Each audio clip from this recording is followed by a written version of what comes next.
तो क्या आपका मॉडल भी दे रहा है गलत प्रेडिक्शन, तो उसको भी हो सकती है तो खतरनाक बीमारियां, under fitting and over fitting. तो चलिए देखते हैं इनके सिम्टम, रीजंस और सोल्यूशंस को। So welcome to episode 9 of AI learning series. तो चलिए स्टार्ट करते हैं। सबसे पहले देखेंगे हम लोग अंडर फिटिंग की कंडीशन को। अब कैसे जाने के कोई मॉडल अंडर फिट है कि नहीं, जो भी डेटा है उस पैटर्न को समझ ही नहीं पा रहा होगा मॉडल। जैसे यहाँ पे इस मॉडल को सीखना चाहिए था ये डॉटेड कर्व, बट ये सीख रहा है स्ट्रेट लाइन, तब ये समझ जाए कि अंडर फिटिंग की कंडीशन है। या फिर जो टेस्ट एरर है और जो ट्रेन एरर है दोनों हाई हो जाए। जैसे यहाँ पे आप देखोगे तो ट्रेन एमएससीबी 3.44 है और टेस्ट एमएससीबी 4.27 है तब। या फिर जो आर स्क्वायर है वो नेगेटिव हो जाए फिर काफी लो हो जाए। जैसे यहाँ पे काफी लो है 0.446 है, तब समझ जाओ कि ये अंडर फिटिंग की कंडीशन है। अब ये अपीयर क्यों होती है? अगर आपने मॉडल को काफी ज्यादा सिंपल रख दिया या फिर उसमें फीचर्स कम ऐड किए, features come in the sense जैसे कि मेरे सेल्फ ड्राइविंग कार में अगर देखें तो उसमें मैंने एंगल डेटा को स्टार्टिंग में फीड नहीं किया था, जिस वजह से कि उसमें सिर्फ ऑब्स्टिकल को अवॉइड करने का, मतलब ऑब्स्टिकल में भीड़े ना गाड़ी ये बस बचाने का उसमें फीचर था।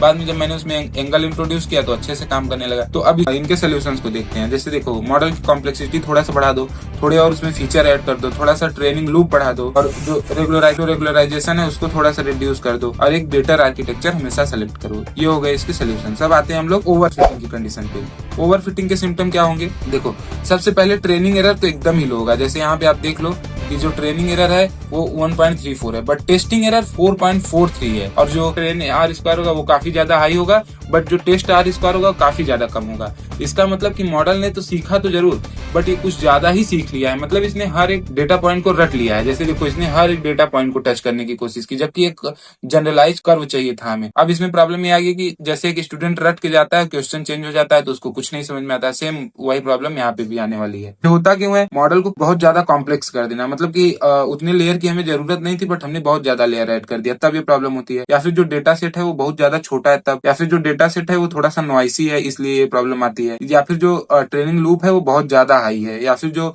रेगुलराइजेशन है वो एकदम है ही नहीं, ऑलमोस्ट जीरो है, तब ये प्रॉब्लम आती है। इसके सोल्यूशंस क्या है? मॉडल को थोड़ा सा सिंपल करो, चेक करते जाओ कि कहाँ पे सही आ रहा है। तो मॉडल को थोड़ा सिंपल कर लो, डेटा सेट को थोड़ा बड़ा कर दो, और जो डेटा सेट में नॉइस है उसको क्लीन कर दो, और इसमें रेगुलराइजेशन थोड़ा सेट कर दो, L1 L2 ड्रॉप आउट या फिर अर्ली स्टॉपिंग, ये सब सारी चीजें। उसके बाद क्रॉस वैलिडेशन यूज करो। बस इतना करने पे ये प्रॉब्लम सॉल्व हो जाती है। तो आज के लिए बस इतना ही। ऐसे ही कॉन्सेप्ट को समझने के लिए फॉलो कर लो। Bye bye.